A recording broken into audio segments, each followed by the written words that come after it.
మీ దయ వల్లే నేను గ్రేడ్ 1 లోకి వచ్చాను సార్. మా బ్యాచ్ 2006 బ్యాచ్ సార్. 2006 నుంచి మేము ఇప్పటికి 19 సంవత్సరాలు సర్వీస్ చేశాం సార్. మీరు వచ్చిన తర్వాత ఆగస్టులో మేము గ్రేడ్ 3 నుంచి 2కి వచ్చాం సార్.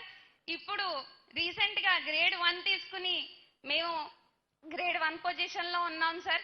మీ దయ వల్ల మేము విత్ ఇన్ షార్ట్ పీరియడ్ లో 2 ప్రమోషన్లు తీసుకున్నాం సార్. ఇంకో ప్రమోషన్ కూడా ఇచ్చారు సార్. మాట మంత్రి అనే మంచి ప్రోగ్రాం పెట్టి మాకు 3వ అవకాశం ఇచ్చారు సార్. ఈ మైక్ నా దాకా వస్తుందా అని నేను చాలా ఎక్సైటెడ్ గా ఉన్నాను సార్. రాత్రి నిద్ర పట్టలేదు సార్, ఏం మాట్లాడాలి సార్తో అని. మీరు నేను చదువుకునే రోజుల్లోనే ఒక హీరోగా మా మనసులో ఉన్న హీరో సార్. కానీ అలాంటి వ్యక్తి మాకు మినిస్టర్ గా వచ్చినందుకు, ఒక పంచాయతీరాజ్ వ్యవస్థని రాజులా పరిపాలించే అధికారి మాకు వచ్చినందుకు తెలియజేస్తున్నాం సార్.